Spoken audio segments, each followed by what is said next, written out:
se sienta hasta atrás. Sí. That is rather empty.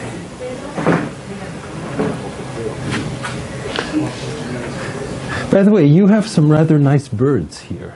Birds. Yes, I managed to see 3 hummingbirds and 1 woodpecker. Yeah, and Over there. Yeah, exactly. It's beautiful. See? There are 3 kinds of hummingbirds that go around here. One which is completely white and a purple thing. Yes? And one which is green. Yes, so it was the green ones that I saw. The white ones are kind of difficult to spot. I see. We have plenty here. And the woodpecker bird, there are 2 kinds. One with a red hat and one with a yellow hat. Yes, so it's the one with the yellow hat that I saw. This is quite particularly noisy when he sings.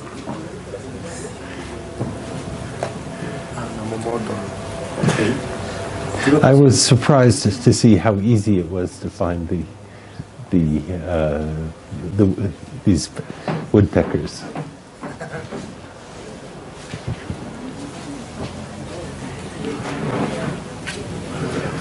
So it's all going to work.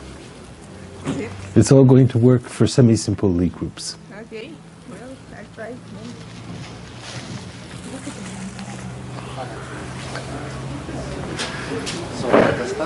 Okay, I'll start. Hola, buenas tardes a todos. Otra vez. In this moment, I will speak in Spanish. Okay? Me gusta presentar otra vez próxima plática de John Hubbard. Y yo quiero decir que John no solo un experto en geometría hiperbólica, pero es una leyenda de dinámica holomorfa. Es el fundador de dinámica holomorfa.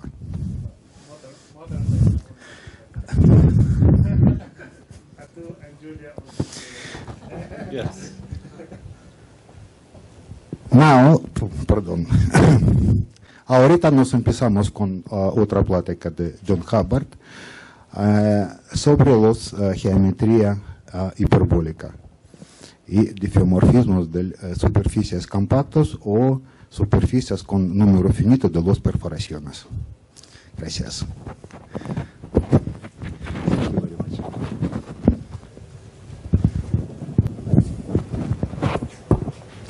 Okay, so let me remind you of the theorem that we're trying to prove.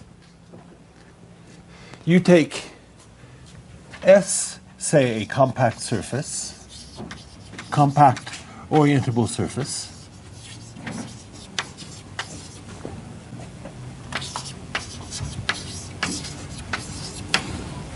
F from S to S, and orientation preserving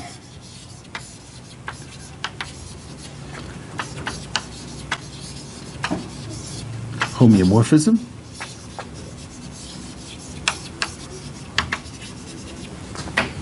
You define MF is equal to S cross R divided by an equivalence relation, where the equivalence relation is that xt is equivalent to f of x t plus 1. Or if you prefer, you can think of this as S cross 0, 1 divided by the equivalence relation x0 is equivalent to f of x 1.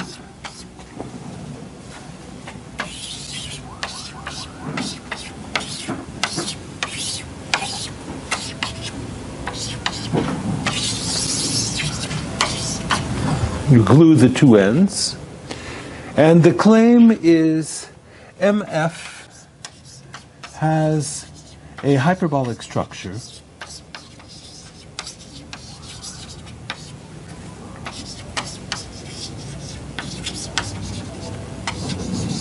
if and only if F is pseudo-Anosov.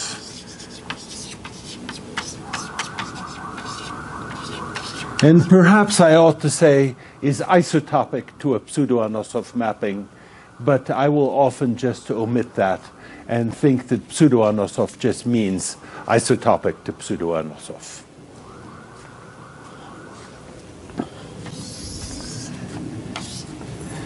So let me remind you of a few things. Well, no, before I remind you of anything, you have your natural map from MF to the circle. This is T maps to T mod 1, which is a fibration, and the circle S is the fiber. And the long homotopy exact sequence of this fibration gives you 1 maps to pi 1 of S, some base point, maps to pi 1 of MF, the same base point, maps to pi 1 of the circle,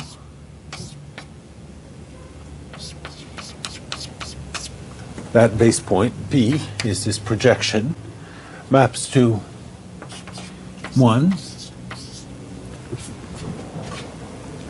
And saying that MF carries a hyperbolic structure is saying that you can, it certainly is part of saying, but it turns out to be exactly equivalent to saying that you can map pi 1 of MF X into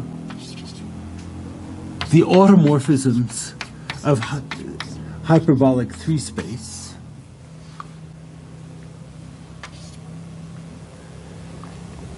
And it turns out that embedding pi 1 of MF into the automorphisms of hyperbolic 3 space is essentially the same thing as embedding it as a discrete subgroup into the automorphisms of hyperbolic 3 space is essentially the same thing as looking for a hyperbolic structure on MF. So this lecture and next lecture and the one after is going to be all about finding subgroups of the automorphism group of hyperbolic 3 space isomorphic to the fundamental group of my manifold MF. And this itself is finding a subgroup isomorphic to this, the pi 1 of the surface, which has the interesting property that this is, of course, isomorphic to Z, and this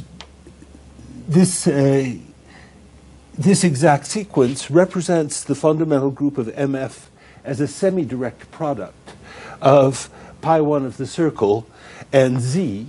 So you have to find a subgroup of the group of automorphisms of hyperbolic space, isomorphic to the fundamental group of a surface, and with the interesting property that you can add one more automorphism so that together they generate a discrete subgroup. And this discrete subgroup is supposed to be isomorphic to this pi 1 of MF because, of course, since this is Z, there is, of course, a splitting. You just take 1, and you take anything that maps to 1 and add it in, and you will then generate this group. So that we're really talking about subgroups of the groups of automorphism of the hyperbolic space. Now, maybe for your benefit, I will talk a little bit about aut H3.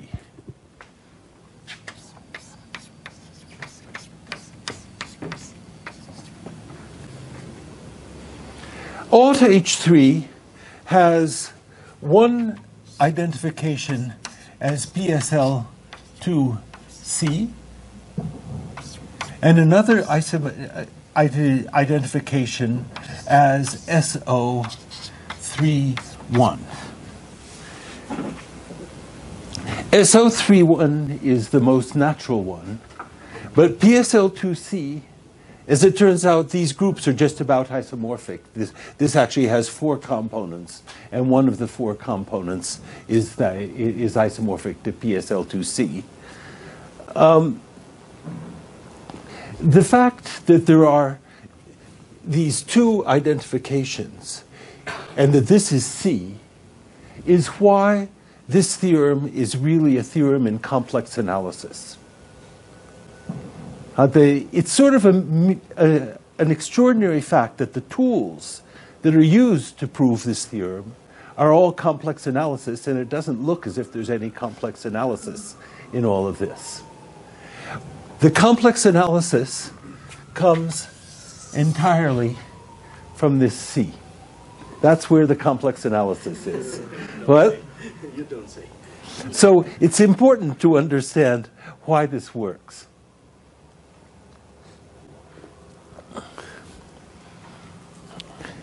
So let me try to show you why this is why this isomorphism is true. Also, why SO31?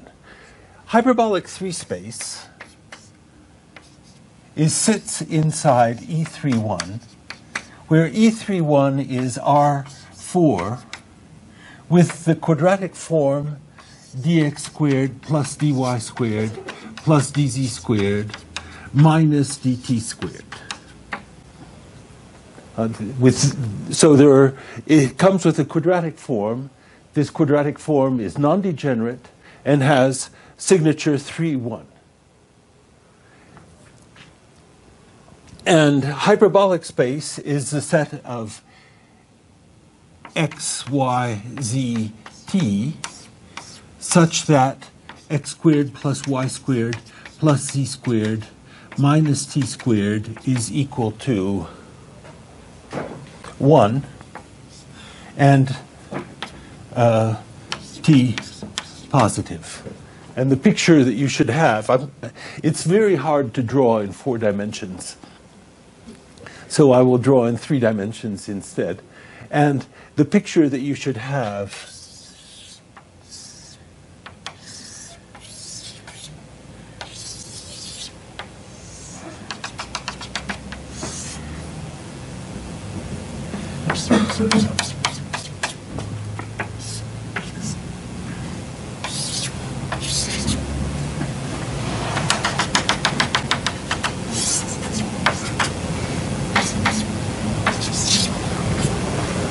is that we are talking about one sheet of a hyperboloid of 2 sheets. This is a hyperboloid of 2 sheets. This is one of the sheets. And this, which is x squared plus y squared minus t squared equals 1. No, equals minus 1. Equals minus 1. I'm sorry, yes. With the quadratic form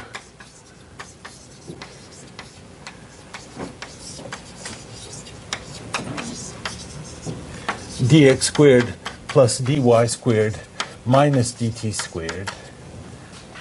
This is hyperbolic space, the hyperbolic plane in this case, but when you add in one more variable, it becomes hyperbolic space. You know, 3-dimensional topology is a lot more complicated than 2-dimensional topology. And adding in one more variable may not look as if it's much, but let me tell you, it really is something.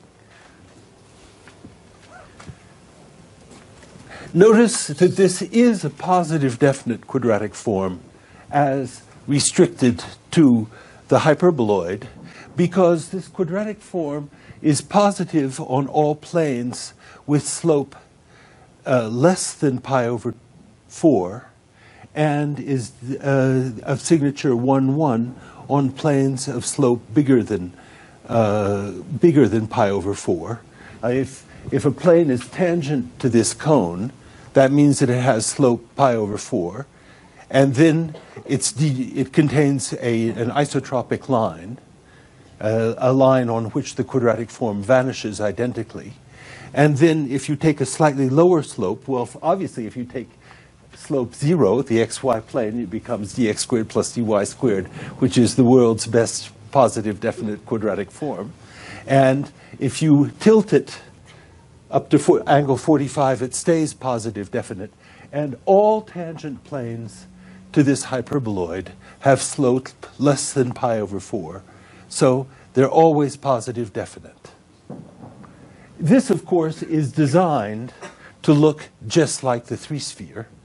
If I put a plus here, and a plus here, and a plus here, and a plus here, then I just will have defined the standard Riemannian structure on the three-sphere. So it's designed to look the same. And evidently, the automorphisms of this surface are one component of SO31. SO31, by definition, is the set of automorphisms of R4 with this quadratic form.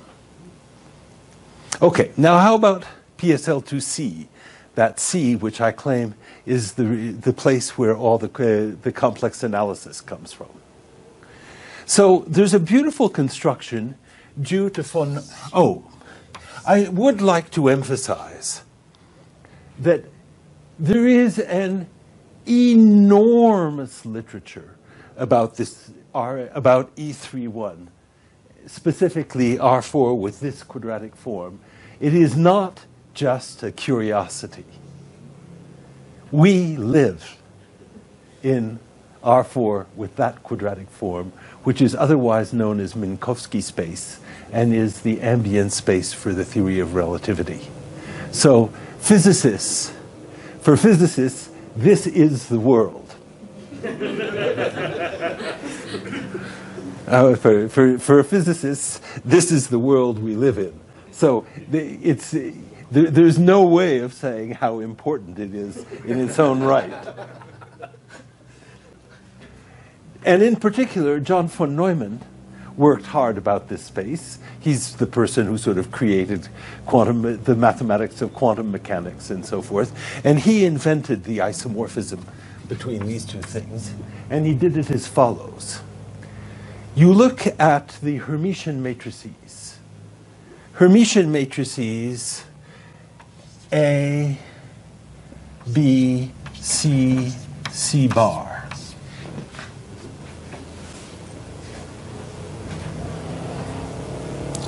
So A and B are real, and C and C bar are, of course, complex conjugate, just as I wrote them. And you will notice that this is R4. A, B are two real variables, and C is two real variables also, because it's complex.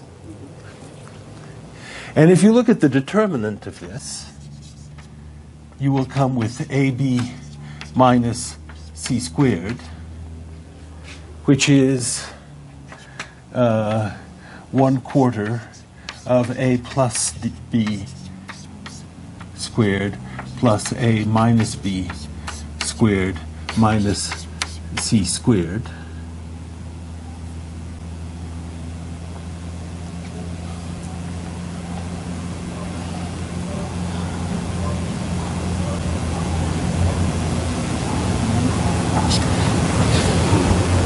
And you will observe that this is a quadratic form of signature 3-1.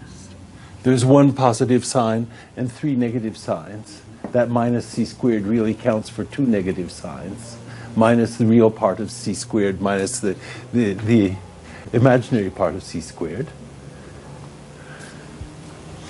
So this space, the space of Hermitian matrices, is actually E31.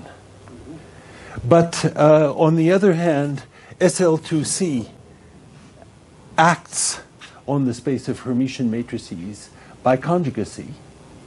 A in SL2C, H Hermitian, then A inverse H A is still Hermitian. No, A transpose A H A is A bar Hermitian. This is the case. But on the other hand, this preserved the determinant because A has determinant 1. So it's obviously an isometry of this H4 with that with the quadratic form given by the determinant. So that gives you a map from PSL2C into SO31, which is an isomorphism onto one of the components. These Hermitian matrices break up into the positive definite Hermitian matrices up here, the negative definite Hermitian matrices down here, and the indefinite Hermitian matrices on the outside. And you can see that this classification, which if you were a physicist you would call into time-like and space-like vectors, is preserved by this structure. And this map gives you a map from SL2C into the automorphisms of Hermitian 2-2 matrices. And it's pretty obvious that minus the identity acts as the identity, so it actually comes from PSL2C. And then it gives you an isomorphism of this onto the connected component of the identity in the automorphisms. Okay, so that's where the complex analysis comes from. This is complex. This doesn't look complex. This doesn't look complex at all. And actually writing down the map from here to here is more elaborate than you might think. You try writing the 4x4 matrix that corresponds to A, B, C, D, and you will find that you'll work quite a bit to get to find the actual 4x4 matrix from the 2x2 matrix. 2x2 complex matrices are a lot easier to work with than 4x4 matrices. Okay. Now, let me remind you a little bit about what we proved last time. Last time we claimed that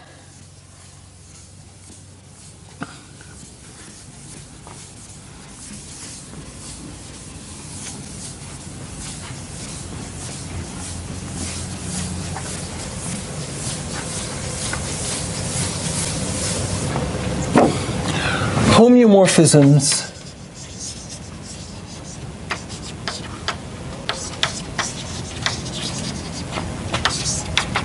from S to S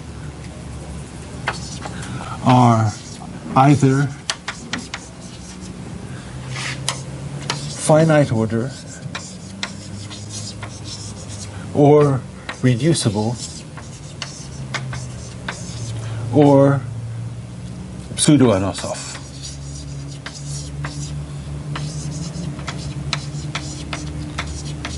And again, maybe I really should say are either isotopic to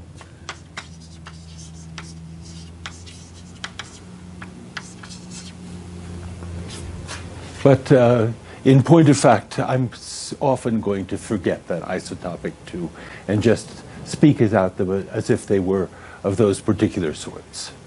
And the important thing about pseudo-Anosov ones is pseudo-Anosov diffeomorphisms act on Teichmüller space sub S as translations along an axis. If you have a pseudo-Anosov map, then you have Teichmüller space sub S, which is really a complicated space of dimension. It's a complex manifold of dimension 3g minus 3. It has simple topology. It's homeomorphic to a ball. But other than that, it's you can spend your life studying Teichmüller space, and I have done so. The way pseudo-Anosov maps act is that there is an axis along which you translate by a fixed amount, and all other points are moved more than the points on the axis. Okay. Now let me remind you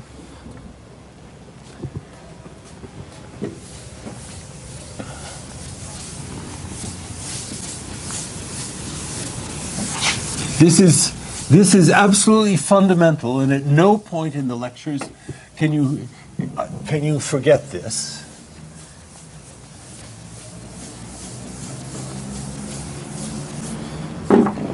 We are looking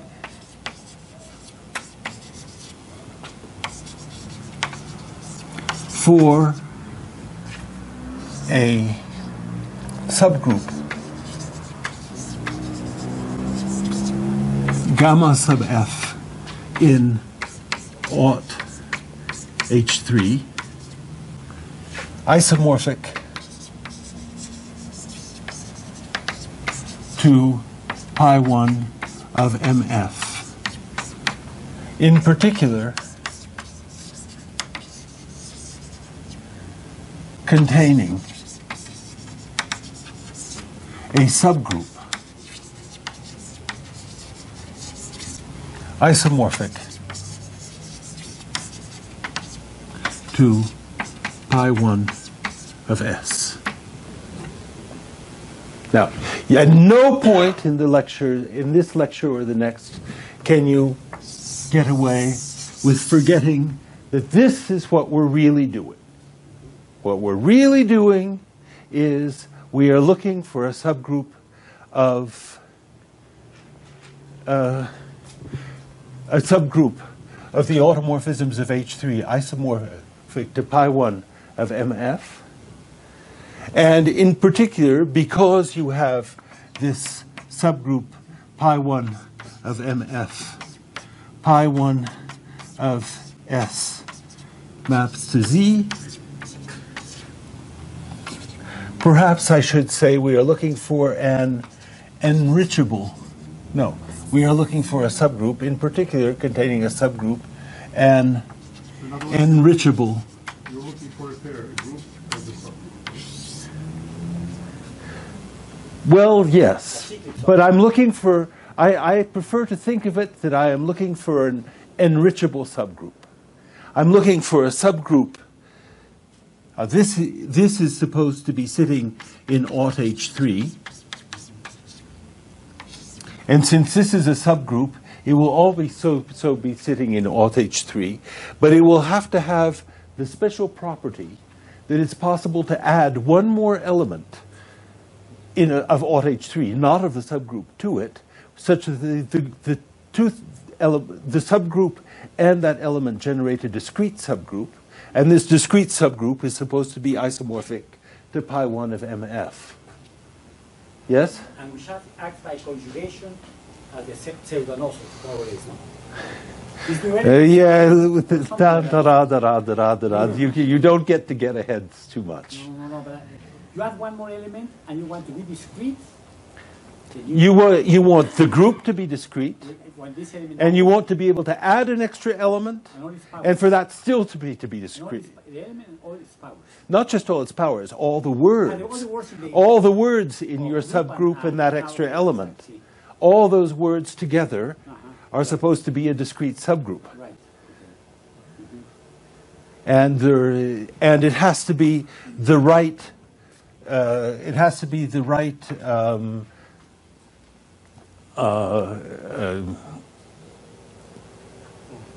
Semi-direct product. It has to be the right semi-direct product with Z, reflecting the action of F on pi 1. Does this indicate some kind of degree Because you're going to take some power of the generator of Z, right? Not particularly. Why don't you ask your question again? So, since you are going to construct a semi-direct product with Z, Well, at some point yes. it's going to come from some element of Z, and this element of Z is just a number. And I can think of it as a degree. Or How can you think of it as just a number? I think of it as an unfortunately very complicated matrix. I definitely do not think of it as just a degree. it's not the iterate of some. When I split this, 1 in here has to map to something in there, which corresponds exactly to the action of F in on the surface. The 1 in here has to lift in here to something which corresponds to the extra element of the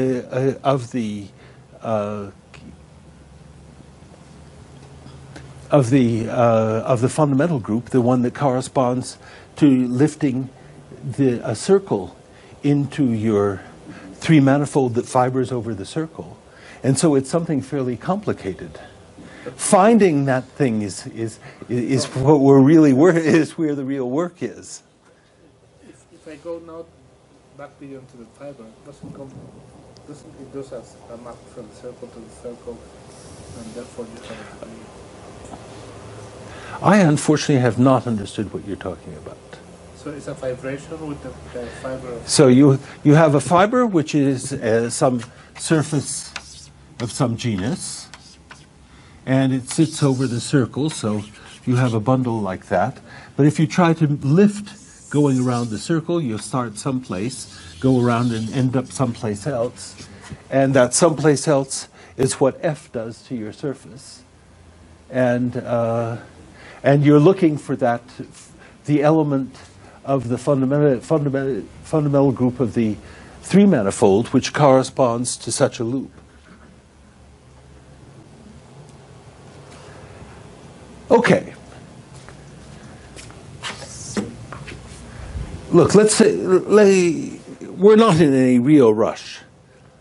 If I manage to confuse Carlos, I bet I've managed to confuse a lot of other people too. No, it's very easy. Let's find a confused person to ask questions. Where is there a good confused person? I must say that Vanessa looks like a good confused person to me. But then there aren't so many people whose names I know, so that's why I land on Vanessa naturally.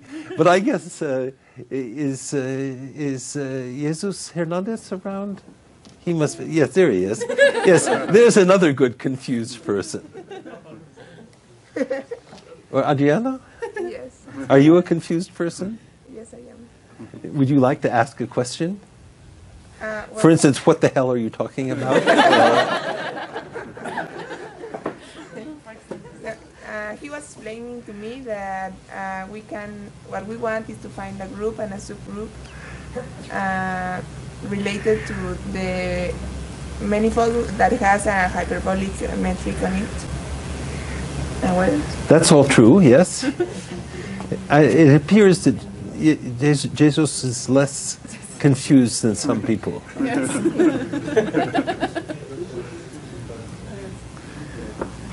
So let's go over these things.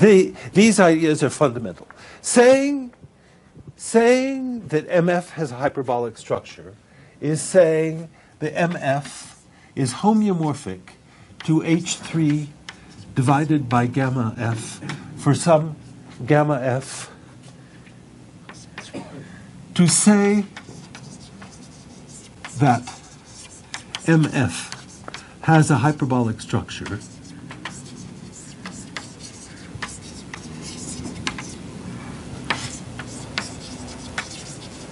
means that there exists a group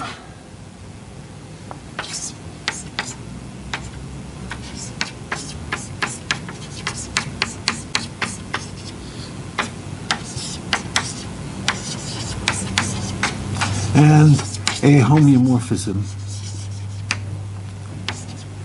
H from H3 over gamma F to MF.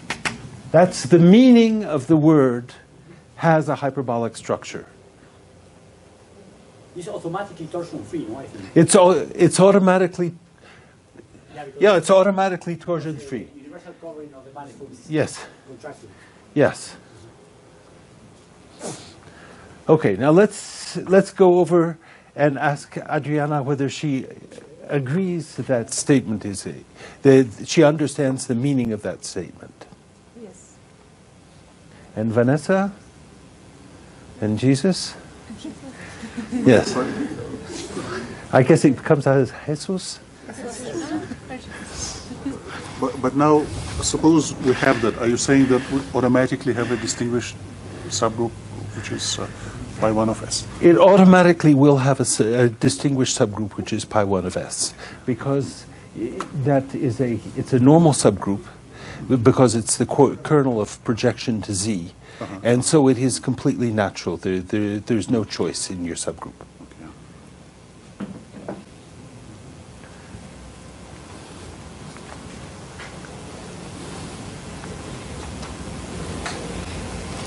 I'm looking for other confused-looking people. And surprisingly enough, I'm not seeing so many. Okay, so the mantra of all this is we're looking for gamma sub F. That's what these lectures are about, looking for gamma sub F, going on the hunt and looking for gamma sub F. Now the question is, how are we going to look for it?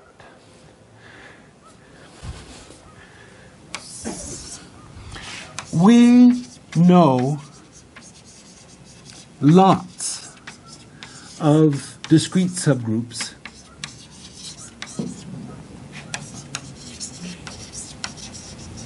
lots of discrete representations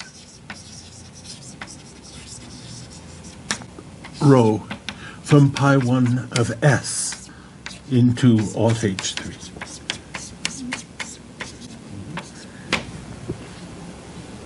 There is an important statement. We actually do know lots of them, the quasi-Fuchsian ones.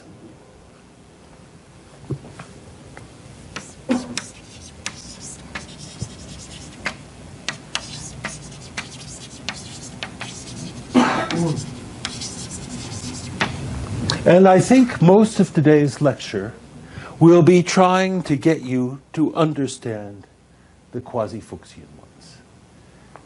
It turns out that that's not where we're supposed to be looking, because the quasi-Fuchsian ones don't work because of this analysis. The F never fixes a quasi-Fuchsian group. But we will find our group, our gamma F, in the boundary of the quasi-Fuchsian groups.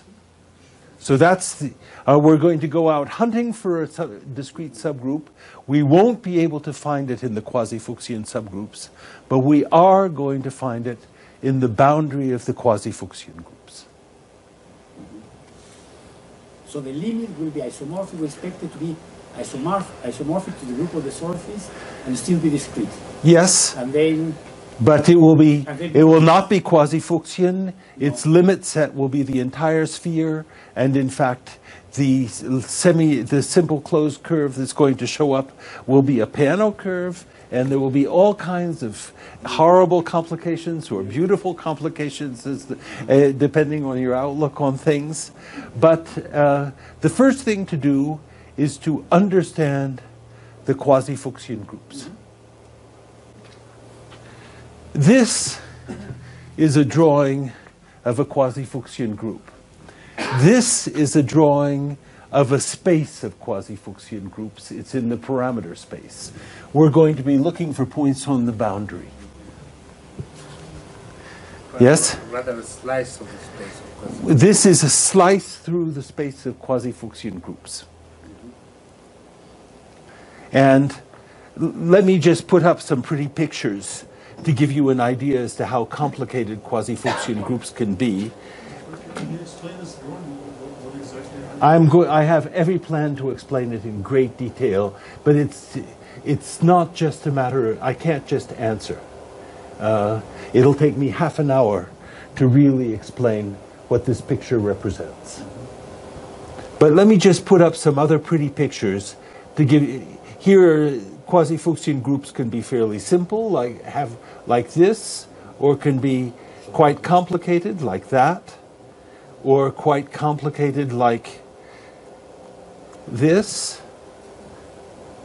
And even this is an inadequate description. Maybe I should go to fine and really show you that you can see that these things produce beautiful pictures. And let me try to answer Mr. Spivakovsky's question, what on earth am I talking about? Which I assume is the content of your question. So, unfortunately, I actually cannot talk about these things without talking a little bit about the Alfors-Beers theorem.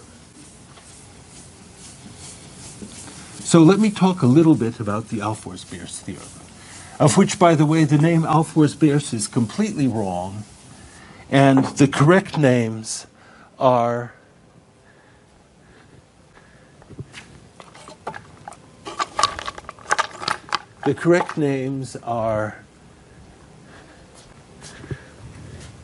Gauss, Korn, Lichtenstein,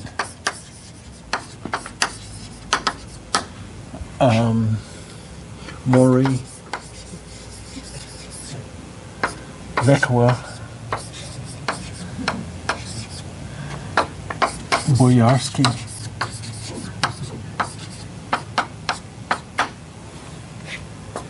Alfors, Beers,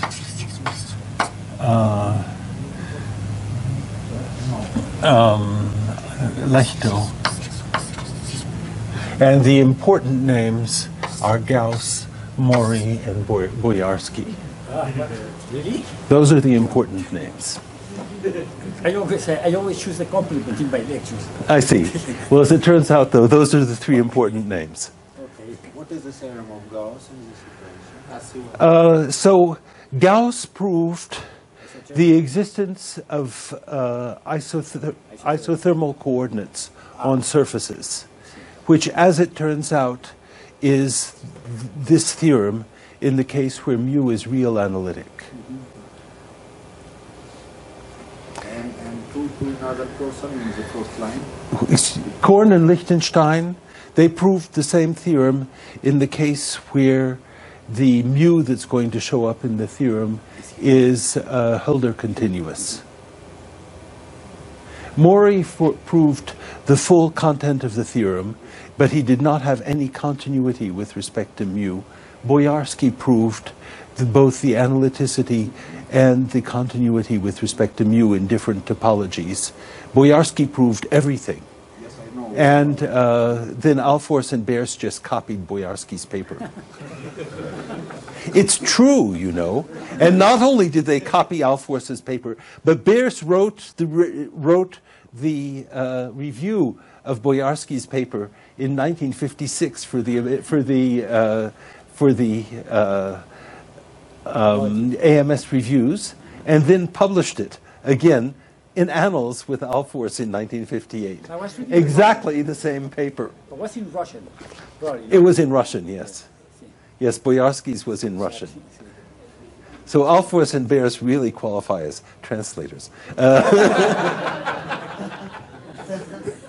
No, these really are the principal names. And I will state it as follows, so this is not quite the way in which they state it. If U is open in C, and mu is in L infinity of U, there exists F from U to C homeomorphism to its image.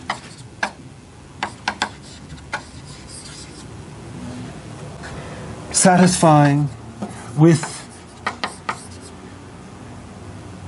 df dz bar in L2 loc of U, such that df dz bar is equal to mu df dz, and f is unique up to post-composition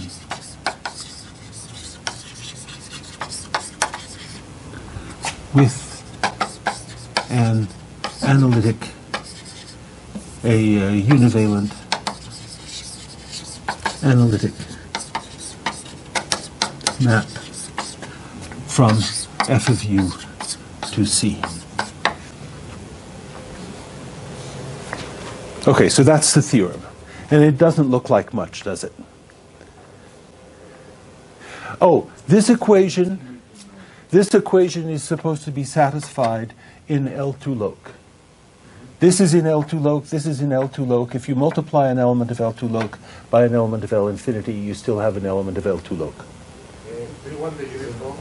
No. The norm of U less than 1? Yeah.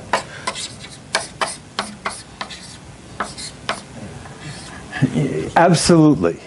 Absolutely. It's Absolutely. so much that you forget it, no? Excuse me? You already have it Yes. in your head. No? Yes. Now let me try to tell you what this theorem says. What is L2 loc? It's in L2 of every compact subset of U.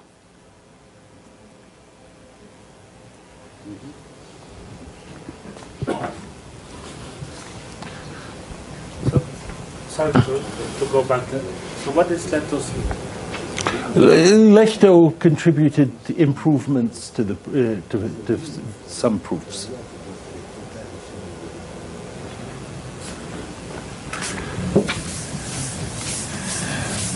So,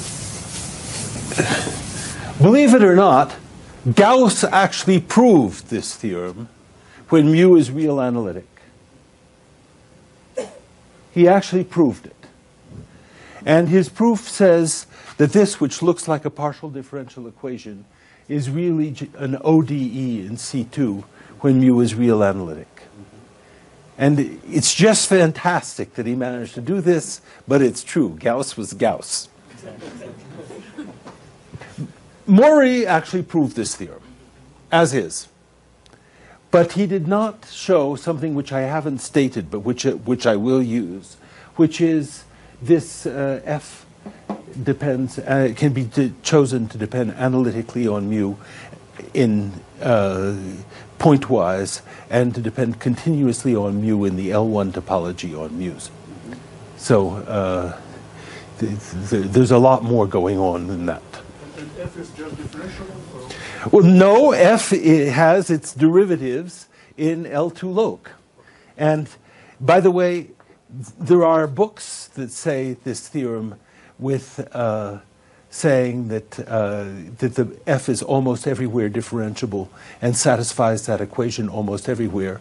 And those books that write that are wrong. Really? The theorem is not true if you say, if instead of requiring that the distributional derivatives belong to L2 loc, you just say that it's almost everywhere differentiable, the theorem is false. Want to see a counterexample?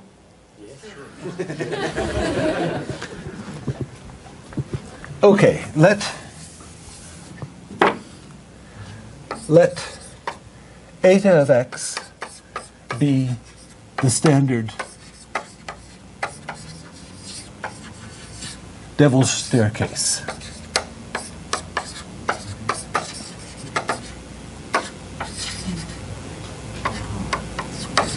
So it's the function which is defined on 0, 1, and which is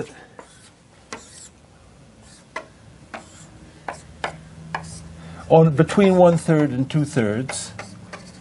It's 1/2, And then between 1/9 and 2/9, it's 1/4, and between 7/9 and 8/9, it's 3/4, and then and so forth, and then you end up having a map which is constant, locally constant, except on the standard Cantor set, but still manages to be continuous and grow from 0 to 1, between 0 and 1. And that's the world's most standard counterexample to everything in analysis.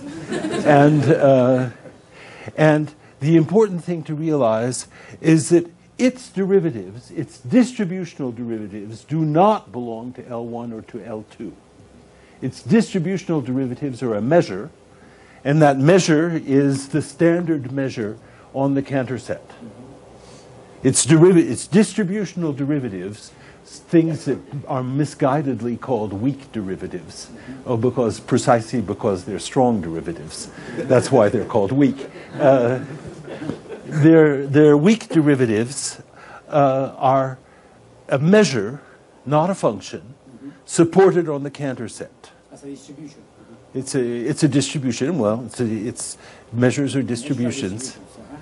And so this is not a function whose distributional derivatives belong to L2. And this derivative everywhere is 0. What? Yeah. Almost everywhere. Yeah, almost everywhere it's 0. Now look at the map x plus iy maps to x plus I y plus eta of x. This is a map which is almost everywhere differentiable, with derivative almost everywhere 1, because it's almost everywhere a translation. It's almost everywhere differentiable. Its partial derivatives satisfy df dz bar equals 0 df dz almost everywhere. So they satisfy this equation. It is almost everywhere differentiable.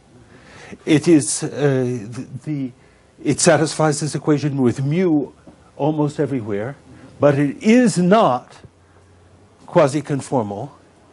It obviously does not have the appropriate uniqueness property. So, requiring that the distributional derivatives belong to L2 loc is a really fundamental point. And I'd like to point out that if you study the modern theory of partial differential equations, it's all written in terms of Sobolev spaces. And Sobolev spaces are all about distributional derivatives. And the reason for which Mori is in here is because he understood the importance of the distributional derivatives being in L2.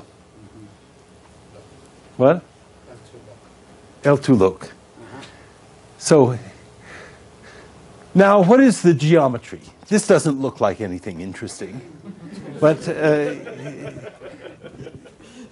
mu should be thought of as encoding a family of infinitesimal ellipses. If you have a point z, then you have a complex number mu of z, and that complex number should be thought of as follows. It should be thought of as an infinitesimal ellipse where the ratio of big axis over small axis is equal to 1 plus mu over 1 minus mu of z.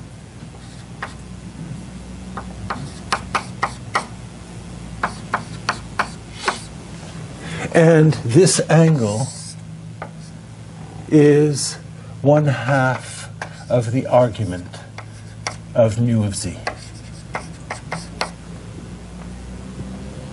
So you should think of mu as encoding a family of infinitesimal ellipses in this particular way. Notice when absolute value, people were complaining very correctly that I had forgotten this assumption.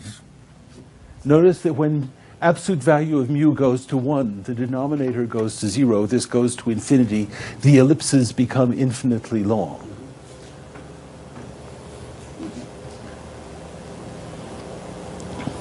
And this up to homothetic transformations.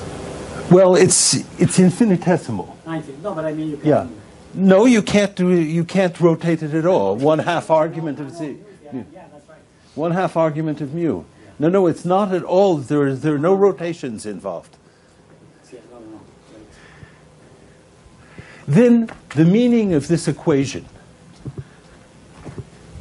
The meaning of this equation is that it turns this family of ellipses into round circles. You have here your u. You have a family of ellipses encoded by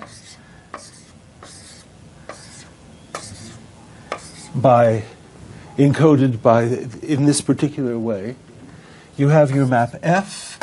The derivative of f at every point sends these ellipses to round circles. And the uniqueness in all of this says that a map which sends infinitesimal circles to infinitesimal circles is analytic. That's the content of the Cauchy-Riemann equations. The Cauchy-Riemann equations tell you that the derivative of your map sends infinitesimal circles to infinitesimal circles. But in a measurable way, no? So is that like a generalization of Cauchy that we learn? Measurable. This is actually a univalent analytic map. And the Weil lemma says that a distribution whose d-bar derivative is 0 is actually an analytic function.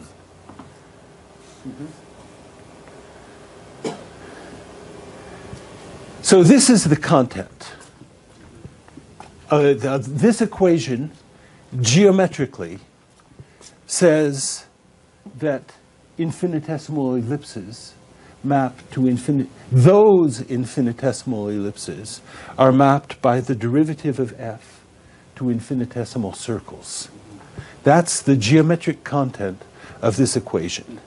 Now let me tell you what this has to do with these pictures. I am answering Mr. Spivakovsky's question now. Supposing that I take a Fuchsian group.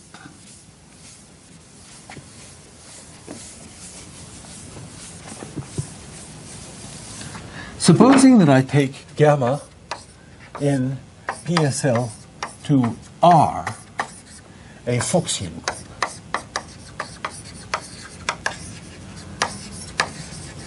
Perhaps so that H2 over gamma is isomorphic, is equal to some compact surface X.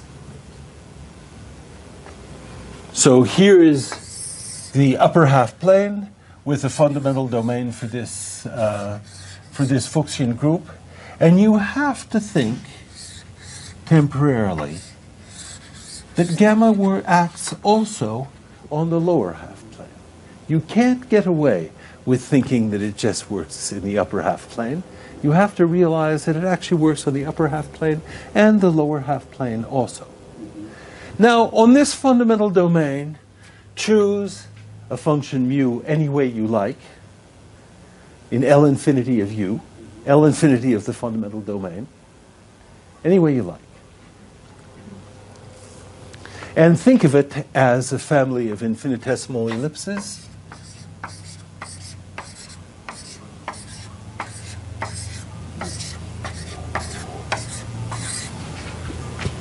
Separately and completely independently, choose an L infinity function in a fundamental domain in the lower half plane. But it has nothing to do with the one you chose up here.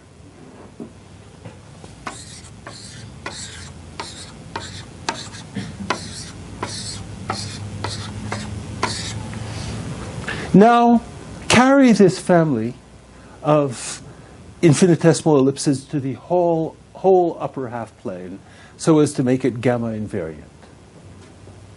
So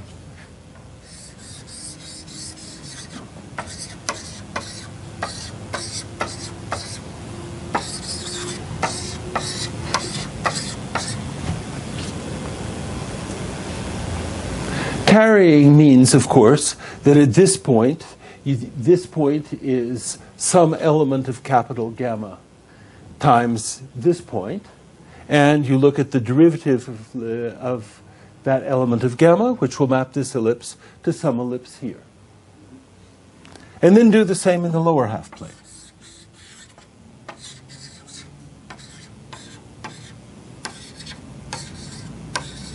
You're going to get a family of ellipses in the upper half plane and the lower half plane, which is going to be horribly discontinuous along the real axis. It may well be, I mean, nobody said that you were choosing it continuous anywhere anyway. But even if you had chosen it, you could choose it so that it was C infinity in the upper half plane and C infinity in the lower half plane if you wanted. But whatever you do, it's going to be horrible on the real axis, because there are lots and lots and lots of little fundamental domains near the real axis, and these fundamental domains are all going to carry all of the possible slopes and all of the possible eccentricities that you had chosen in your original fundamental. However, this mu is still L infinity. The real axis has measure 0, so it doesn't matter as far as L infinity is concerned. Elsewhere, if you have an ellipse here, and you change it over to an ellipse there, these two ellipses have the same eccentricity because one is the image of the other by an analytic map. The analytic map is this element of PSL2C.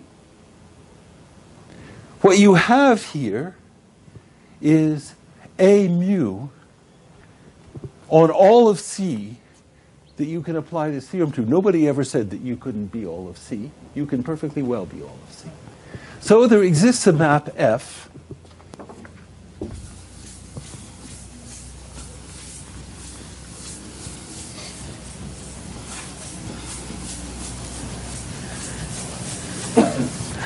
there exists a map F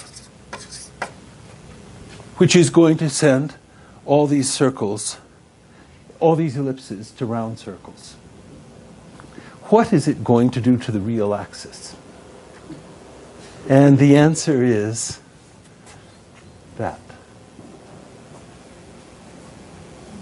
This map, this map here, the one that's guaranteed to exist, is going to send the real axis to God knows what. It's homeomorphic to a circle, to a line. It's the whole map is a homeomorphism. It will send something to something homeomorphic to the circle. In a horribly complicated way. It's a Jordan curve. It's, you know, a simple closed curve, as they say.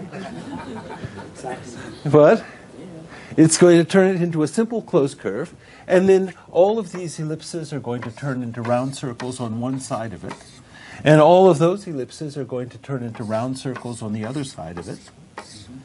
Does the curve depend on the mu you choose? In the world's most complicated way. So to draw this picture, you must have chosen a specific.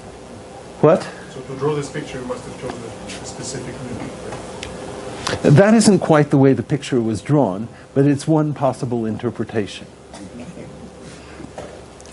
Because now, here is this map. Maybe I'll call it something else, H.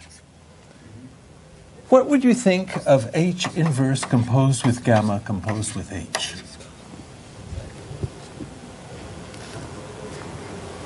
It is simply incredible, but it is true, that this is a group of Möbius transformations of the Riemann sphere. Why? Why on earth, with H being as wildly non-analytic as it can possibly be, how can this composition be analytic, be a collection of analytic maps? What? No, not quite, but almost. Almost. Send circles to circles, except. So you don't understand, but doesn't matter. It maps a circle here, an element H composed with little gamma composed with H inverse. Think about what it does.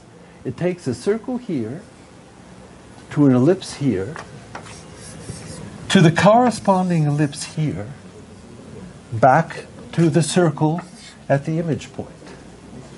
It maps infinitesimal circles to infinitesimal circles. It's analytic. Again, by Bayes' theorem. By Bayes' theorem, by the Bayes lemma, that this is a group of automorphisms. It's a subgroup of PSL to C. It's a subgroup of automorphisms. Okay, well, it's a subgroup of PSL to C. And in fact, in this particular case, it has two generators. It's a two-generator subgroup.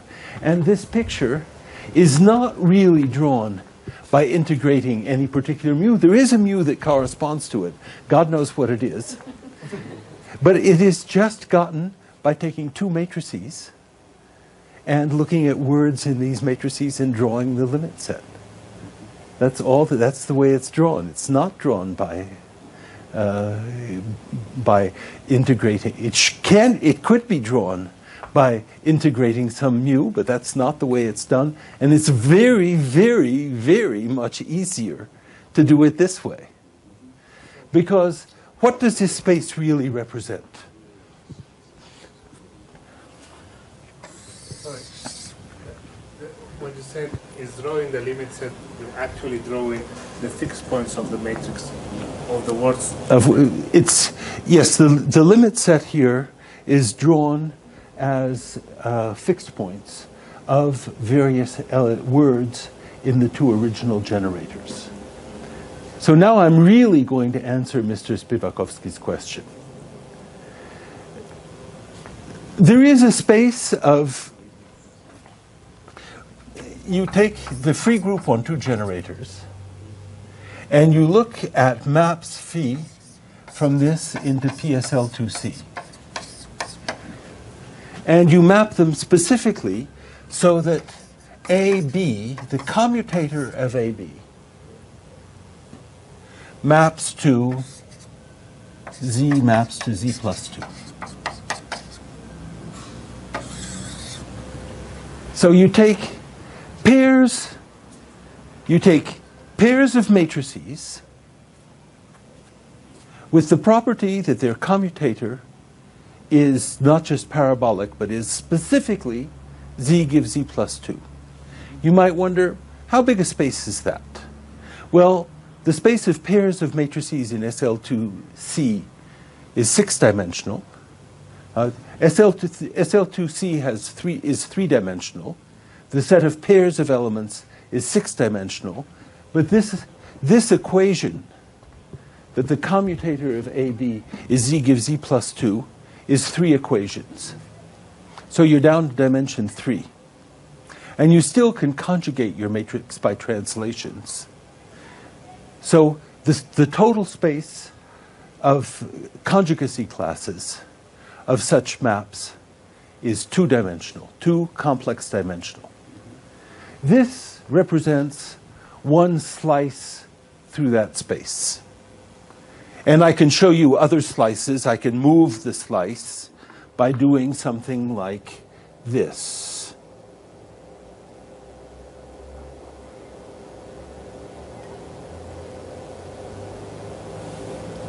Let me see, which one is it? I think it's this that I want to do.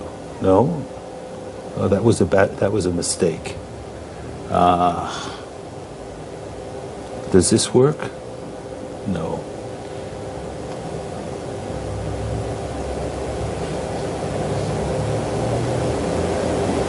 Let's just do something new.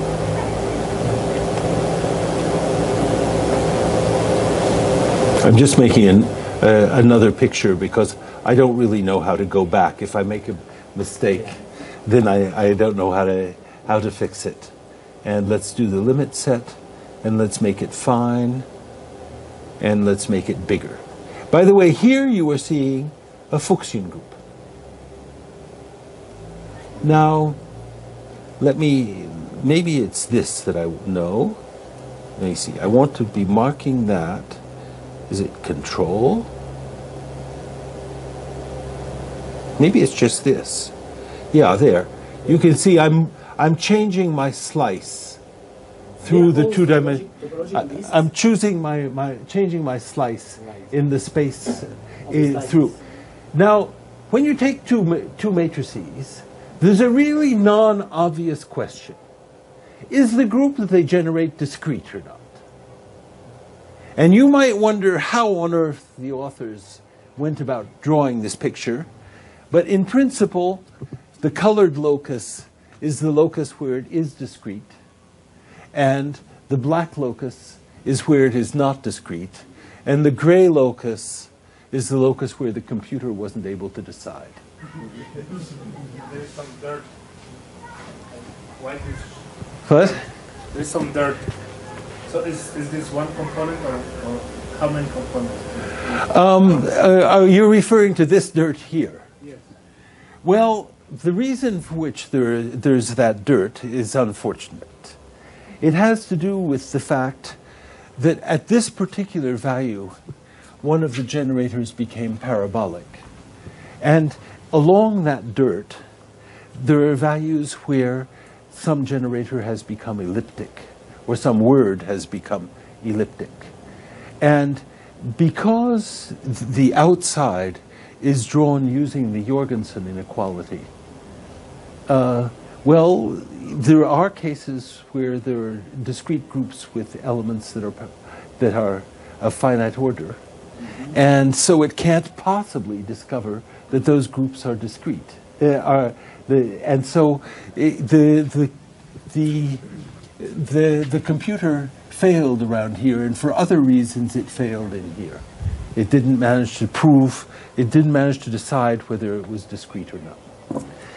And every element in here corresponds to a discrete group, and in fact corresponds to these groups are called quasi-Fuchsian groups.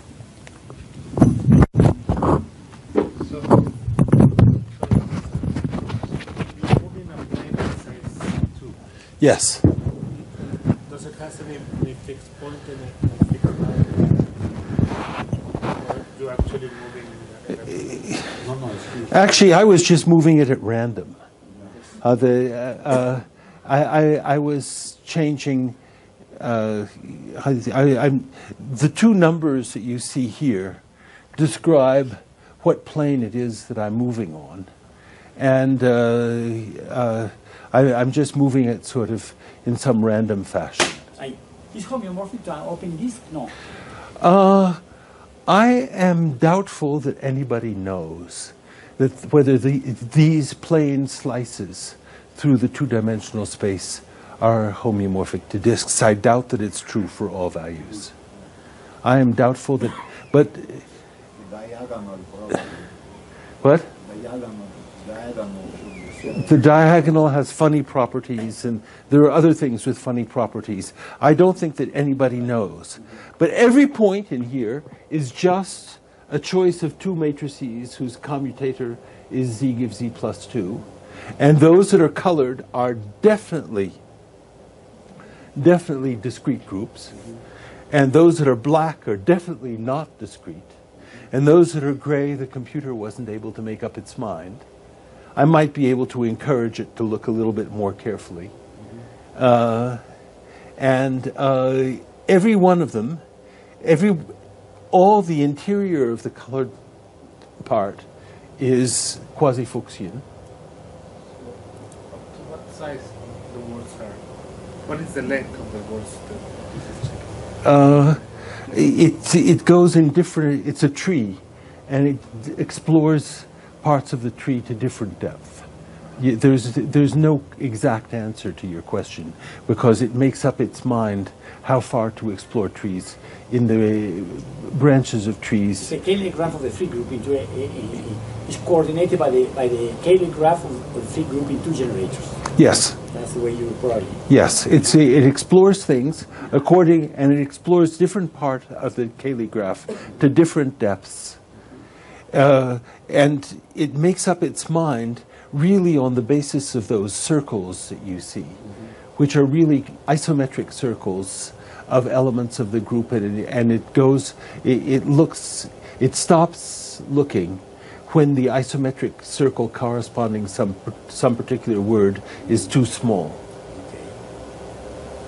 And it has a default also, but that's how it actually works. The program that I'm drawing is a program called Parte that was written by a Japanese mathematician called Masaki Wada. It's a beautiful program with which has an enormous. In particular, I can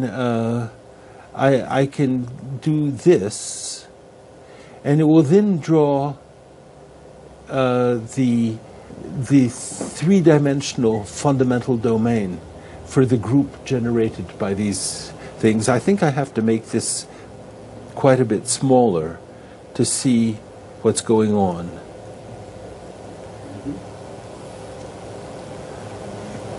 So here you're looking down on some collection of planes of the hyperbolic space in the hyperbolic geometry, and the outside of all of these spheres is a fundamental domain for the group that is generated by the two matrices that were chosen. What? It's convex, no? It's convex. The outside is convex, and it is the Ford fundamental domain for this particular group. And the quotient of the upper half by the group is one of the two surfaces, is a fundamental for one of the two surfaces, and you see the fundamental domain has to stretch all the way up to infinity because there has to be a cusp in there has to be a cusp in the fundamental domain. It has to go up to infinity, and one fundamental domain might look like so. A fundamental domain doesn't quite look like this. It looks more like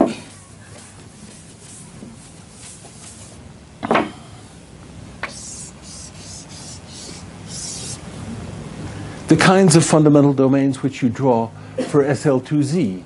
They're for the modular group, and then you have rather differently shaped fundamental domain in the lower half plane. Here the bottom boundary looks different. The bottom boundary has how many colors? The bottom boundary only has 2 colors. The top boundary has 3. You will build a torus with one hole from the quotient of the upper half plane, and a different torus with one hole from the lower half plane. Okay, so let's try to ask Sophia, for instance, whether she knows what I'm talking about. What? You have no idea what I'm talking about. So let's try somebody else.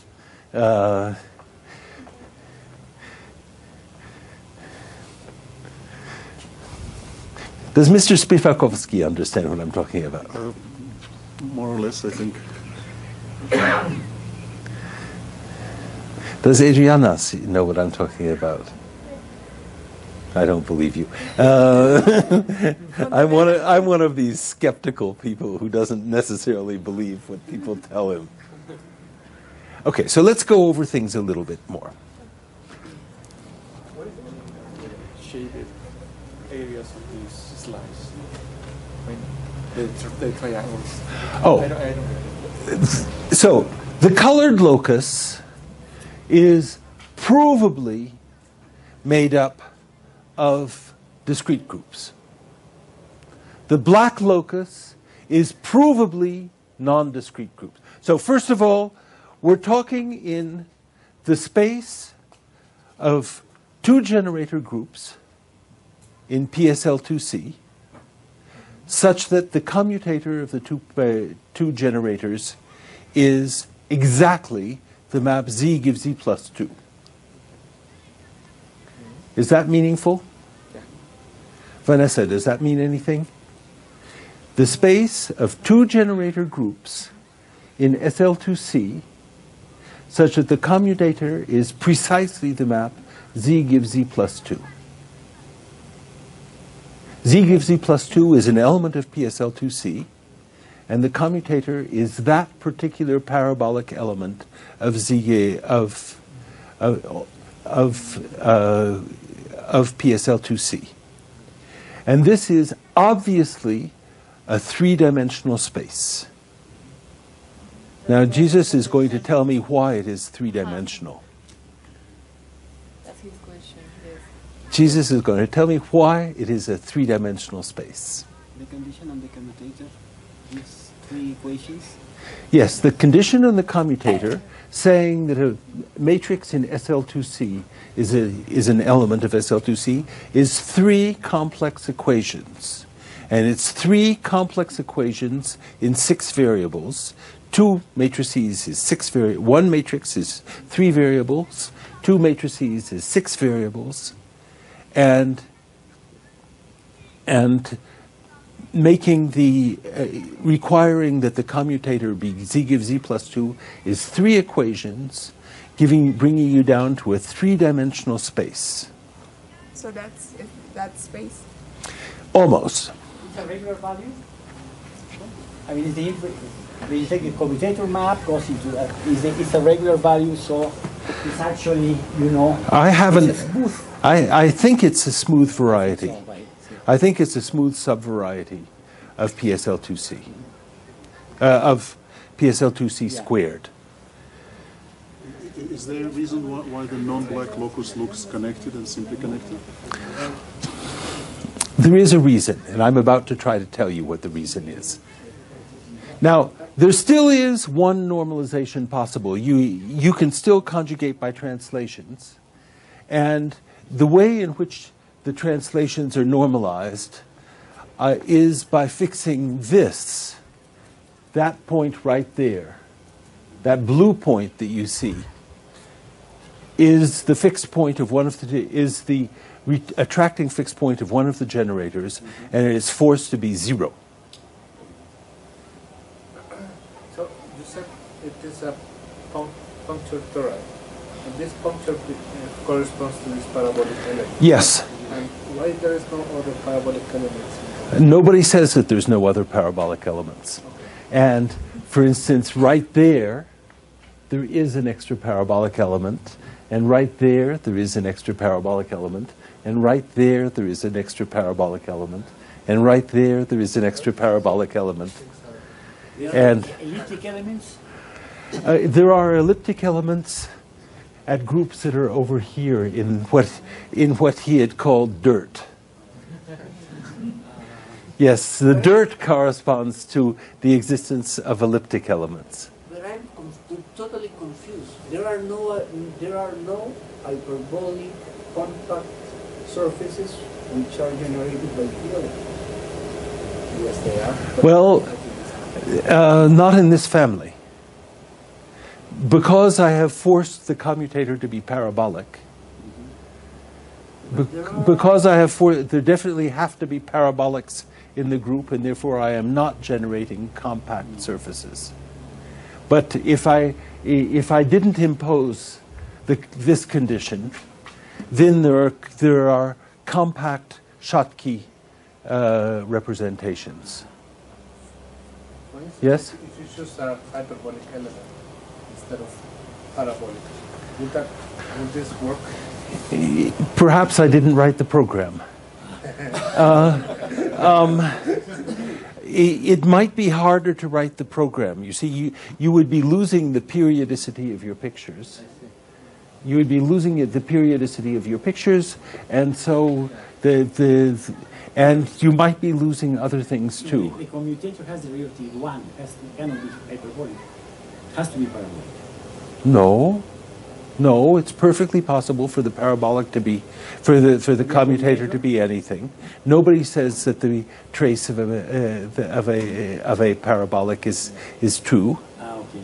No, that's not necessarily true.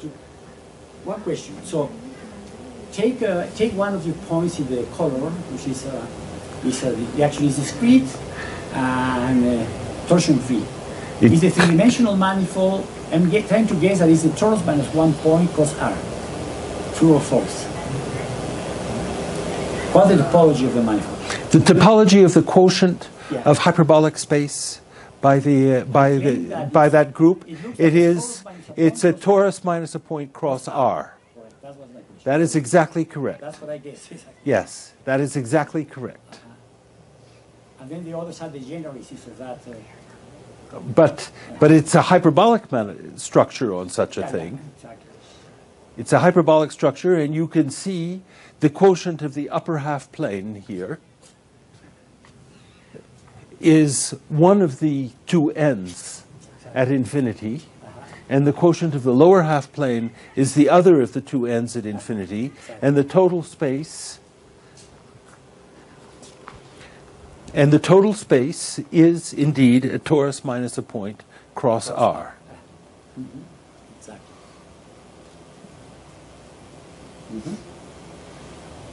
It has an infinite volume. It has infinite volume, Like a cylinder. and it has a great big end, which is a whole big Riemann surface. Exactly. Yes. Yeah. Now, It's a hyperbolic. let's go and torture some students some more.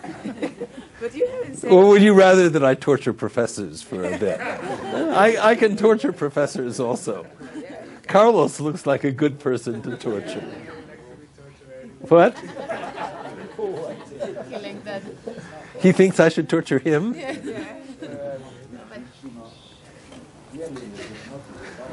Okay, one more question. The big N is a hyperbolic cylinder. True or false? The big end of what? Of the quotient? Yeah. No, the big end, the two ends. What you have is you have a manifold. The quotient is a torus with one puncture, and then there's another torus with one puncture. Right. These tori with one puncture are the quotient of the upper half by the group and the quotient of the lower half plane. And then in between you have topologically a product of a torus cross a puncture. That line of cusps, well, it isn't really in there. No, but I mean, the boundary, that looks like a cylinder to me. Okay, it looks like a cylinder, and it can be viewed as a cylinder. And I thought you could add that, but no, that's the whole thing. But the whole space, the whole three-dimensional space, is a hyperbolic structure on the punctured torus cross R with a puncture with a. These points aren't in hyperbolic space; they're at infinity. They're in the boundary at infinity. Hyperbolic space is the actual upper half plane. And you have to go to infinity here or you go to infinity there. Both of those are Riemann surfaces. The boundary of hyperbolic space is the Riemann sphere. It doesn't have a metric. The hyperbolic space has a metric. The boundary doesn't have a metric. It has a conformal structure. And that conformal structure gives you a conformal structure on the quotient of the upper half and the lower half.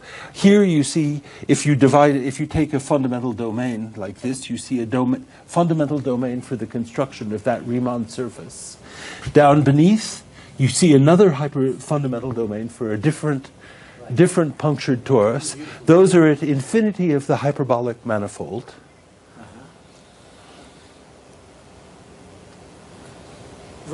One more question, because it's very so. This Jordan curve divides in two pieces, and one of the pieces is it true that it's filled up with ideal quadrilaterals? Like that would Actually, it isn't quite a quadrilateral. You have to take. Actually, you have to take two of these to make the whole thing. So it's actually sort of an octagon on the bottom, or maybe no, it's a hexagon on the bottom. A hexagon on the bottom. A hexagon on the bottom, and then there are two vertical sides. And they're because there are two colors, but you have to take two of the fundamental domains because of the z gives z plus 2 here to actually get your surface. Now it's clear the picture, more or less. Now it's clear the picture. Huh? Okay. 80%. Carlos. I do want to go to the boundary and understand what's going on. So when you go to the boundary, spikes can form. This is the boundary of what? Of the color of their flags. The boundary of the discrete. The boundary in hyperbolic space. Yes. In parameter space. So you want to go to the boundary in parameter space. I feeling that some spikes are coming up, but the question is it possible to get a double cusp? Yes. Okay, so And that will happen at points like this. Want to see a double cusp?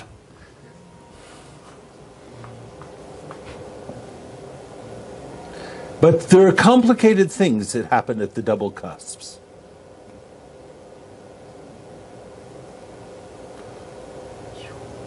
Doesn't look like anything.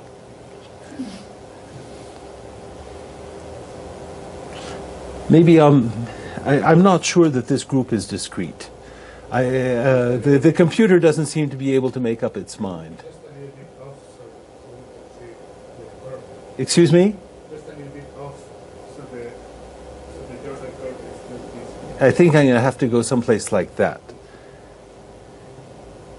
And then there is almost an extra cusp here,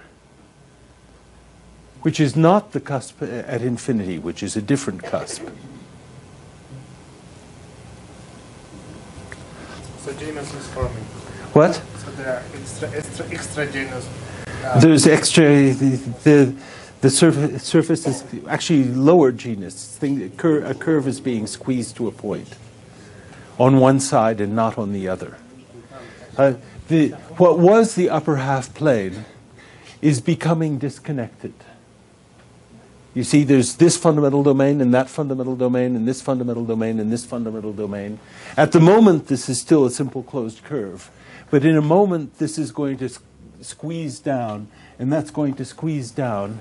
And your once punctured torus is going to become a 3 times punctured sphere.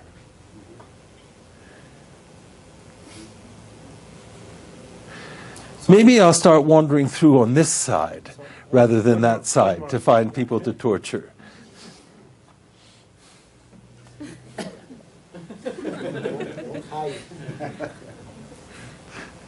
Don't you wonder whether any of the students ever sign up for my courses in Cornell? Because I do this, you know. That's a very good one for torturing. Juan Pablo. There's a good one for torturing, I'm told. So, do you know what's going on? What? Do you know what's going on? Do you know what I'm talking about? What is my space of groups? 2 generator subgroups of PSL2C. So you just, to draw one of the groups, you just choose 2 matrices. Those 2 matrices might generate a discrete group, or they might not. The picture on the upper right represents some one-dimensional complex slice through the space of 2 generator subgroups, such that the commutator is parabolic, such that the commutator is specifically z gives z plus 2. So, That is a three-dimensional space, and if you fix one of the fixed points of one of your two generators to be at 0, it's a two-dimensional space. That's a one-dimensional slice through that two-dimensional space. Each point on the right is a group. Each point is a group, and each colored point is a discrete group. And it's not obvious how the computer went about deciding that a group was discrete or not. Writing that program is hard. What? Yes. Now, once you have written this program, these groups actually represent two once-punctured tori, because they are, in fact, quasi-Fuchsian groups. They're gotten from the Fuchsian group by getting a Beltrami form on the upper half plane and on the lower half plane and integrating it, though that's not the way the computer does it. It wouldn't know how to do that. The computer isn't that smart.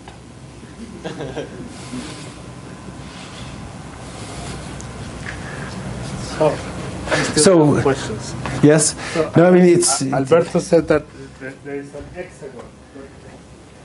Isn't it that the fundamental polygon may be as many sizes as you wish? Not for a once punctured torus.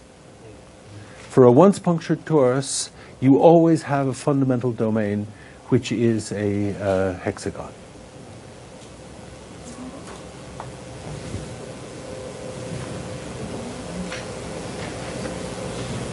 I don't see why it's not a square, an ideal square. As it turns out, though, that isn't the way things naturally come out. Okay. You might expect it to be a square, but that's not by any means the only kind of fundamental domain that comes up naturally. And if you use isometric disks to produce your fundamental domains, you're not going to produce squares. Yeah, that's right. In fact, you can overlap the fundamental domains to have fundamental domains. Yeah, so the life is a little different. Hexagons are better. Okay. So hexagons are better.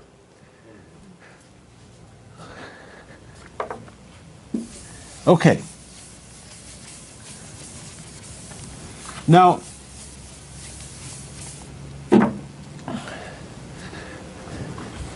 it follows almost immediately from what I have said that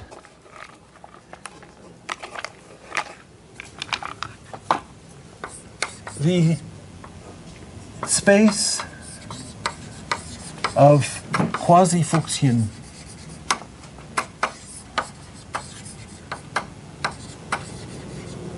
the space of conjugacy classes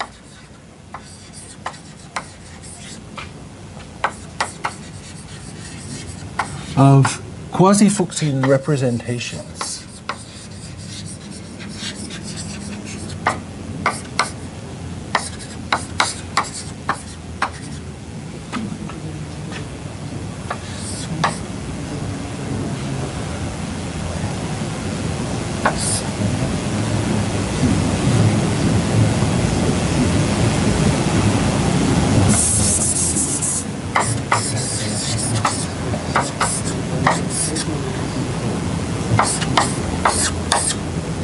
is analytically isomorphic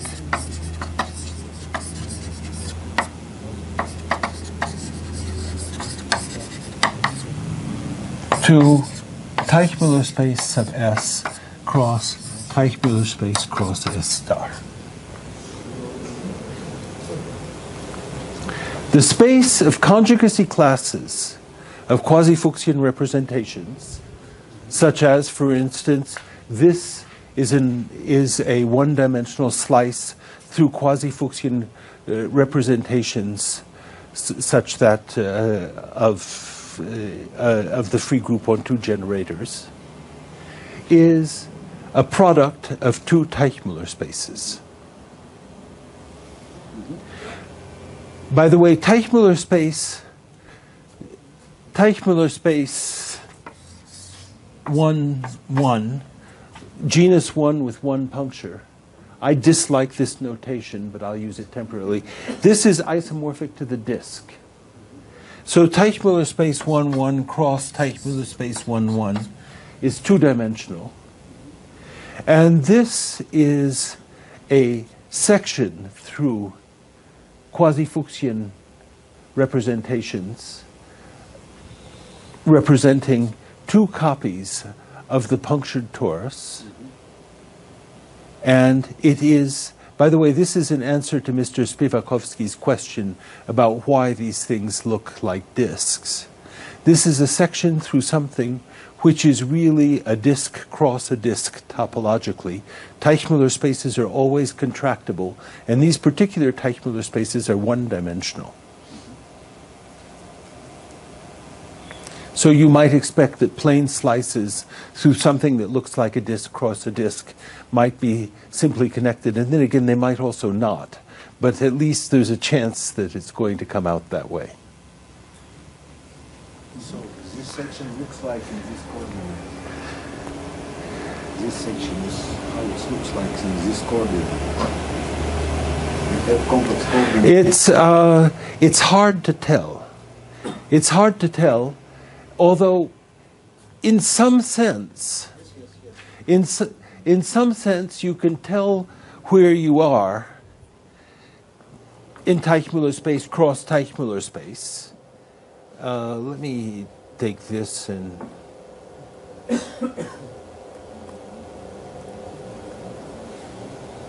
prettier. And let's take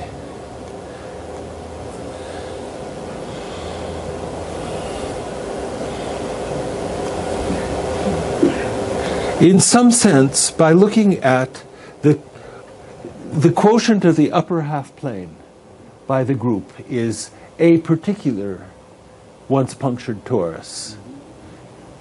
Is a particular one and gives you a point in Teichmüller space modeled on the punctured torus. And the quotient of the lower half plane, whatever it is, gives you an element of Teichmüller space of the once punctured torus, but it's actually the complex conjugate.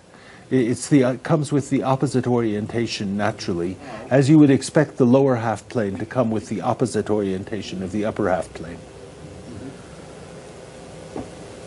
So you can figure out where you are if you know how to look at this fundamental domain up here and know how to take appropriate cross ratios of things so as to figure out exactly where you are in Teichmüller space. In terms of function needs and coordinates, can you? In terms of what? Function needs and coordinates of. Well. Can you read them from there? You know, it's very difficult to compute. Well, I wonder.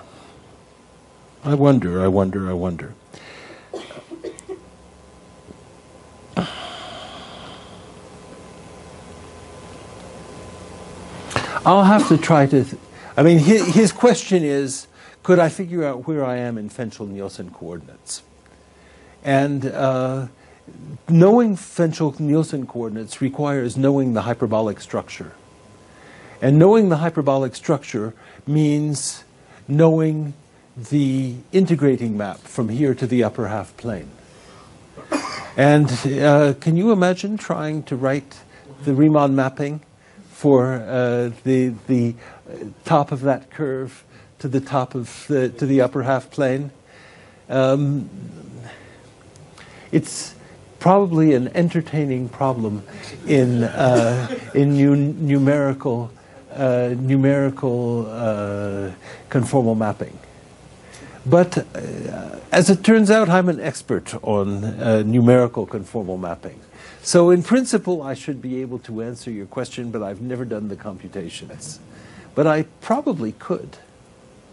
I imagine it would be quite possible to add a feature to this program which would tell you exactly where you are in Fenchel-Nielsen coordinates on the upper half and the lower half. would it be fair to be a master program? Yeah. Or at least I could tell a master student how to write the program. And I even think probably I could write the program. But I'd be better at telling people how to do it. You wouldn't understand that, but somehow actually writing programs is a lot harder than it has any right to be. And for me to actually write the program, I'd have to figure out the operating system of the compiler. And that's harder for me to do than it is for younger people. Let's keep that for the kids.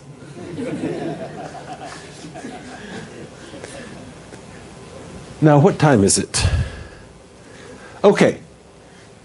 So, my claim is, don't forget, I'm looking for a Fuchsian group.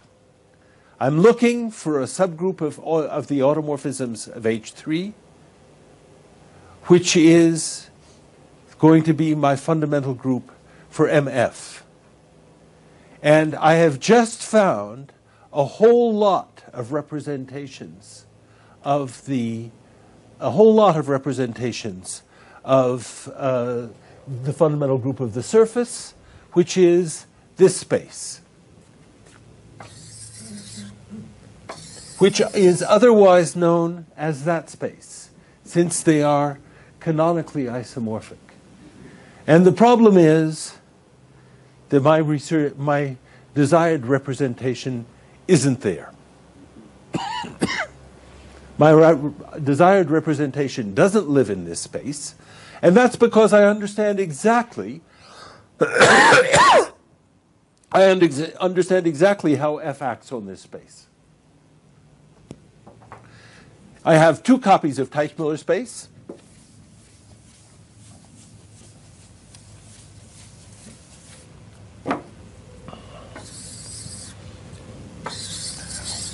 T sub S and T sub S bar, S star. And I have F acting on them, on both of them by translations. And I'm looking for a fixed point of the action. And obviously there isn't one. Because on this space it's translation, and on that space it's translation, and I can't find one. It's obvious in some sense where the answer to my problem is. The answer to my problem is here. This point at infinity in one Teichmüller space, and that point at infinity in the other Teichmüller space. Now you might think, how about these two? That one doesn't work. That pair of points at infinity doesn't correspond to a Fuchsian group. It doesn't correspond to a discrete representation. You have to take one end of one axis and the other end of the other axis. Of course, it isn't obvious that this is a group at all. It isn't obvious. This claim here says this is a group, and that's a group, and this is a group, and this is a group. It doesn't say anything about these being groups. It doesn't say anything about the ends being groups. This is a theorem. It's an easy theorem. Well, it's a reasonably easy theorem. It goes under the simultaneous uniformization theorem of Beers, goes back to the 1960s, and in fact I sort of wrote it down. That's what they proved. That's what Alphonse Beers proved their theorem for. Any pair of points, one in the Teichmüller space here and one in the Teichmüller space there, corresponds to a quasi-Fuchsian representation, a conjugacy class of. Unfortunately, what we're looking for is a fixed point under F. And we see how F acts, and it doesn't have any fixed points. So if you want a fixed point, there's an obvious place to look at them, which is at the ends of the axes. But nobody tells you that the ends of the axes correspond to groups. The interior corresponds to groups, but the ends, There are limits of groups, and do those limits exist? Okay, so the hard part of this is to prove that if I look at the sequence of representations corresponding to walking off to infinity here, and the sequence of infinity representations corresponding to walking off to infinity in the other Teichmüller space, and the opposite infinity, then that limit does exist and is my desired Fuchsian group. And you have to prove that that limit exists. And proving that limit exists is the content of the next lecture.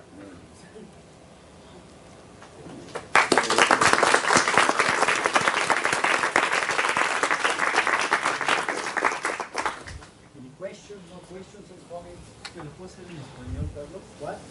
Bueno, cuando tienes una suspensión por un isomorfismo de Silvanoso, las tres variables hiperbólicas y una función de seguro. Mi pregunta es, bueno, esto es un loop sobre el espacio enorme. Mi pregunta es cómo elegir la estructura después de Riemann sobre cada fibra. O sea, cómo dar la estructura compleja. Y la segunda es... So, he's asking you the following question. Do you consider this the tori suspension of a pseudo-Nosov? Yes? And this gives you some structure on the pseudo-Nosov. Say this again. Otra vez. ¿Quieres la suspensión del toro? Sí. ¿Qué más? I think I understand the question. ¿Tienes una fibración a S1? I think I understand this question. So if I understood well, because I also don't speak English too well, so you have one of these mapping torus of the mapping torus of a pseudo-Anosov. Think of giving each fiber a complex structure. A complex structure? Yeah, or a hyperbolic structure. Then you come back and he asks whether there's some hidden way to do that. Or like that. Is that your question? Sí, ¿cómo es que elegir la estructura compleja en cada punto de la fibra? ¿Para qué? ¿Para tener un giro para qué? Para la fibración. Tengo la suspensión, tengo el isomorfismo del pseudo-Anosov. Esto me da un lazo en el módulo. Entonces es una estructura compleja sobre cada punto de la fibra. Entonces, ¿cómo elegir concretamente cada una de la estructura compleja? He's thinking of a loop in moduli space. So the answer is it doesn't work. It doesn't work. You cannot realize your three-dimensional manifold so that the fibers are hyperbolic two-dimensional surfaces, are totally geodesic. It turns out to be much more complicated than that. Your three-dimensional manifold, the fibers really want to be pleated surfaces which have a different kind of geometry than the one that you're looking for. And you are not going to be able to realize your hyperbolic three-manifold as a family of hyperbolic surfaces. That is not possible. But it's a nice trial. It's a good try. But it fails. It's a good try, but it fails. I mean, in fact, if you take the vibration by tori, yeah, and you lift it to H3 after crossing to yes, then the leaves become planes. Well, planes. You have to imagine taking one of these. The kind of thing that happens is, if you look already at a hyperbolic case, you take a quasi-Fuchsian representation. You take a quasi-Fuchsian representation. Here is hyperbolic space, and here is your limit set. That's the same complicated limit set that I had. If you look at the convex hull of the limit set, that's a complicated object. You take a curve like this, drawn on the Riemann sphere, which is the boundary of hyperbolic space. Then the kinds of things that you have to think of for the geometry of your surfaces are the convex hull, the boundary of the convex hull of this circle. And it's fairly easy to think of the convex hull of a curve like that, because you're allowed to think in Euclidean geometry rather than hyperbolic geometry if you want to think of the Klein model. So you should think, you come in with a plane from all directions and come to the point where you touch this curve.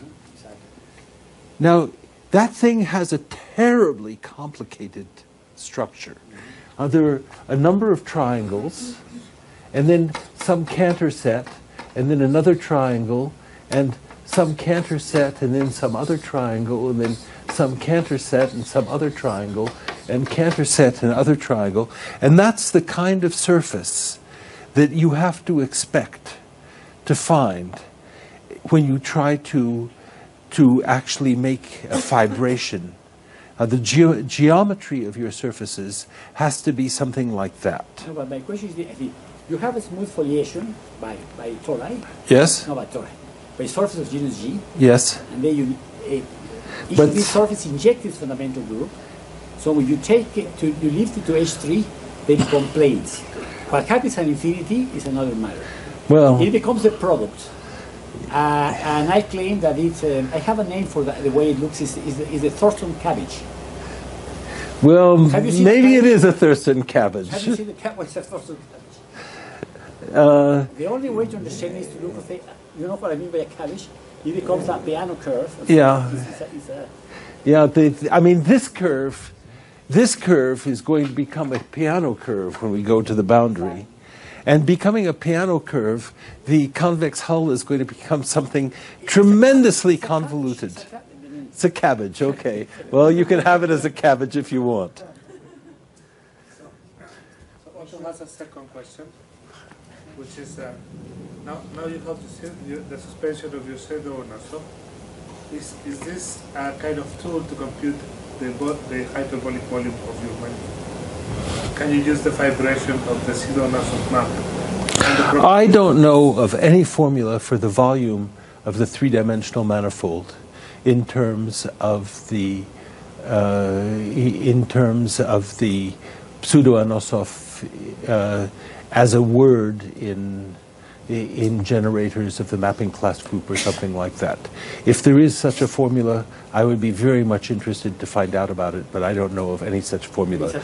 But computing the volume is possible, and a program like SnapP will do it for you.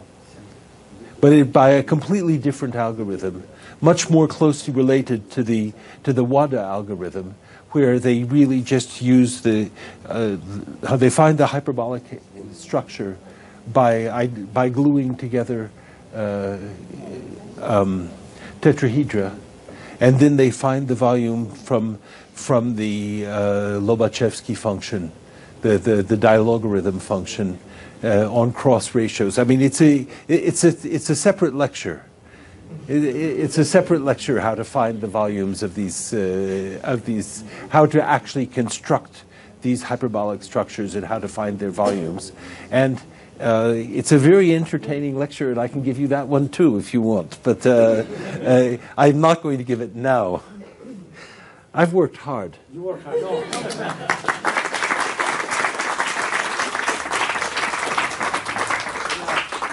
They're giving beautiful lectures. Thank you. And we'll meet tomorrow at the same hour. Yes. Woof. Really, no, beautiful.